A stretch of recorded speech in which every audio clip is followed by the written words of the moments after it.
Hey everyone, this is Carbonite bringing you another standard match. Today we actually do have Israel on the left playing Nirvana Jheva, and on the right our local drag jewel stan and simp Darren playing Chronojet as opposed to his usual drag jeweled. Anyways, so getting into this match, things are definitely a little bit lopsided, as you can probably guess, with Chronojet being the tier 0 threat of our meta right now. Although I don't know if it's tier 0. It's just a very good deck against Nirvana Jheva, which is a deck that's really been struggling ever since it came out all the way in BT6. So anyways, we are going to be starting off with Chronojet, which not usually how you want to be starting with. Usually with Chronojet you want to be going second. Going to be going to Jheva's turn. We're going to be calling out a Brahmata, swinging the Vanguard first, actually hitting into a first damage OT there, and obviously the Brahmata is not going to hit, although we did hit a draw trigger, so things aren't too bad in that case.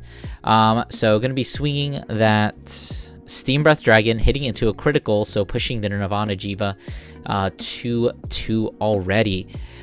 So there's probably an argument to maybe guard that attack, but at the same time you're playing Jheva, which is a deck that needs a ton of counterblast.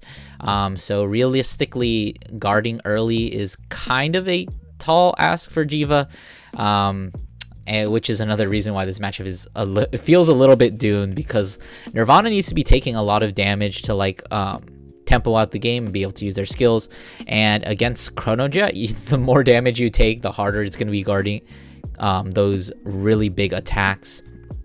And just anyways, going to be actually seeing a crossover dress here into the Veils of Arena, using the Veil skill to add that Baru that we added, or we discarded off the ride deck rather, and then counterblasting one to use the Brahmata skill, drawing those 2 cards and discarding one.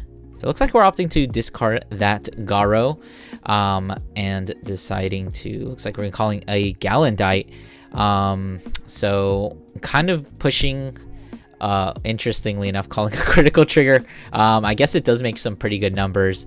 Swinging the Vanguard first, hitting into a heal trigger, which is definitely kind of interesting. It's not something that I would personally do, because I always like to swing rear van first, especially when they don't have, well, at least when they don't have any rears.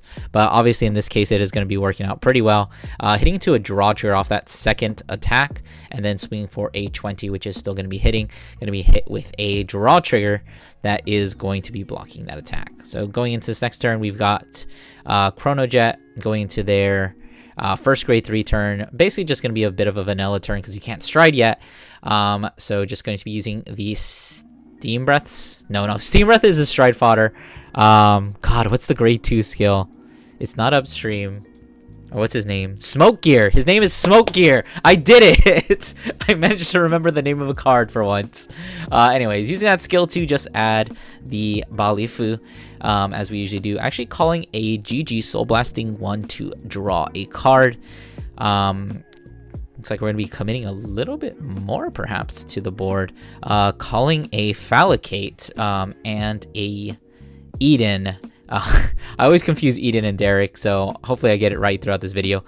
Anyways, just calling the Phallicate, which is a pretty good card. You do basically get a build up soul for the GG.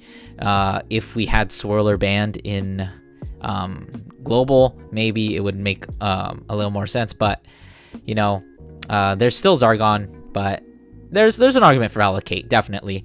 Actually going to be hitting into a heal trigger there, which is going to be met with a draw trigger, swinging the Eden into the Veils of Arena, because Eden is actually an on hit. It doesn't actually have to hit the Vanguard, because obviously, well, it could hit because it is at 28 since we did give it the power. We're probably opting to go for the Veils of Arena, kind of just to force that proc of that skill, which is going to be retiring that Galendite. So that is definitely not where you want to be as Nirvana Jheva, but at the same time, those are both like recurable pieces. You have your Trickstar in the drop zone now, and you have that Prayer Dragon that you can just revive going into the Jheva. So it's not a huge loss. but it is definitely quite a bit annoying to be losing that many pieces when you're the lower tier deck and you really don't want to be you want to avoid as much minus as possible. Obviously just riding into that Nirvana Jheva, checking that top 7, calling out a Prayer Dragon. Looks like it is that one which I'm pretty sure I've said the name once, but I don't think I can remember it right now. We've definitely seen it a lot in some of our Nirvana Jheva videos. It's basically the one that lets you counterblast one and soul charge and retire something, which in this situation is actually going to be a pretty decent play, because Chronojet did actually commit a lot of cards to board, and if that board gets cleared, depending on what we have in hand, it can be a little bit of a challenge, or it might be a little bit of a challenge to kind of build back a board, because you do need a little bit of a board to play Chronojet, because you obviously are time leaping things, so you need at least some rear guards that you can time leap. So we're going to be seeing it discarded, actually calling it back, as well as the Trickstar. And we're going to be going into a straight crossover dress into that Baru, or however it's called. I'm just going to keep calling it Baru. Calling it to that right column, using the skill of that Prayer Dragon to soul charge that one. Unfortunately, soul charging a Persona Ride, which is definitely unfortunate. Retiring that Phallicate, and then just proccing the Baru skill to retire the rest of the board. So definitely not the greatest position for Chronojet. You just lost your entire board, which is definitely something that Chronojet does struggle with a little bit. When you retire their entire board, or you're just like picking off their pieces, it makes it a lot harder for them to time leap. Like I was just saying, you do kind of need a board in Chronojet. Swinging that Baru, which is going to be at a nice 23, I believe, because there are no units on the Chronojet's board. Going to be guarding it with a 15k shield. Swinging the Jheva, actually opting to use a Jheva skill, drive checking 2 blanks as opposed to the Baru skill, because obviously we don't have a CB. Swinging at the Vanguard for a nice 15, because unfortunately that Guru is not crossover, so it is only 15. Deciding to take that damage, and then committing another 15k guard to block the second Baru attack. So I'm going to be not riding, discarding the Balif, and then of course the Balif skill is going to let you draw a card, going into that typical first stride Fate Rider. I mean, there's 2 options, so obviously you're gonna go Fate Rider. Actually bot decking the entire stack of the Baru, which is definitely super unfortunate, and another reason why this is a terrible matchup for Jheva, because you just lost 3 cards, including your Trickstar, which did not go to the drop zone. I mean, if it gets retired, at least you have the Trickstar back in the drop zone. You retire, so you can get back. But in this situation, we are playing with 0 Trickstars in the drop zone. But looks like we are having... Oh, thanks for the hand, Israel. Very nice. Okay, we at least have a Trickstar left in hand, but looking at that Chronojet hand, things are seeming a bit awkward because we don't have a Steam Breath, and which is basically what you want to be having in this situation, and not really too much else you want to commit to board. You've got a GG, but obviously we're on our first stride, so the GG can't really attack first. Because it is only going to be at 8k. So it looks like we are going to be seeing that GG come out, as well as that Balif, which is going to be at 23 when it swings, probably using the Crest skill to make it into a grade 0, which is definitely not the greatest, because obviously you would want to be time leaping a grade 1 into a grade 2 and not really a grade 0 into a grade 1. But you know, when you don't have anything better to do, that's kind of what you have to do. Looks like we're going to be seeing the Balif being time leaped into a Swirler. I believe we guarded with the Balif attack with a 20 or 28 15k guard. I kind of missed that. But the Fate Rider obviously swinging, probably giving the 5k to the GG maybe, because it will hit for 13, and Swirler is also at 13. So with the extra crest power, that's going to be 2 18k swings, which is a pretty good number. So probably giving the power to GG. Deciding to not guard that, seeing a PG, an Eden, and a critical trigger, giving the crit to the Vanguard and the extra 10k to the Swirler. Going to be getting a front trigger to actually pump the entire front row, swinging the GG with 18 at the Garu, but Garu is actually at 20k because of that front trigger, so that's not actually going to be hitting. swinging the Swirler, which is at 28, which means it can hit either one of these units. But looks like we are actually swinging at... It doesn't really matter what we're swinging at, because this could be hit with a 10k guard, which is going to be more than enough, regardless of what we swung at. Anyways, looking like, well, we saw the hand a little bit, so clearly we don't have Persona Ride, and we did not draw into it. So this turn is seeming like a little bit doomed. Thankfully, we do have the Trick Star in hand, so we can actually cross Overdress. Hopefully, we don't lose that Trick Star to the bottom of the deck during the next stride turn, but we'll see what happens.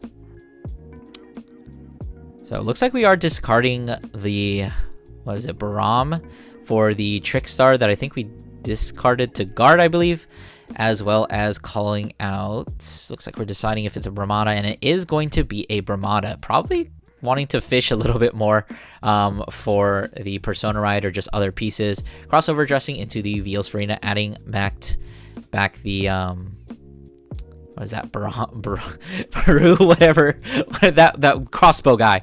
There we go. And then drawing the 2 cards off the Brahmada and just deciding what to discard. We do actually have quite a few grade 3s. It looks like we're going for the Baru.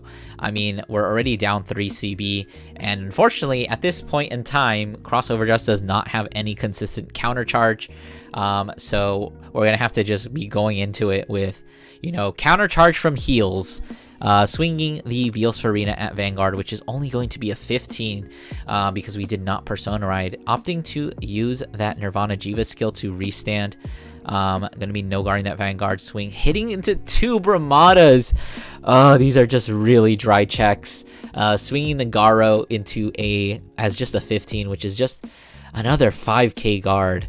Kind of a shame. Oh, actually swinging into the Swirler. I was about to say, kind of a shame that those are grade 1s and not intercepts. But we are actually seeing a little bit of a cleanup here. Swinging at to the rears, trying to take them out, which is definitely a strategy that we saw working last turn, considering that the last turn was pretty much one of the weakest turns you could probably expect out of a Chronojet.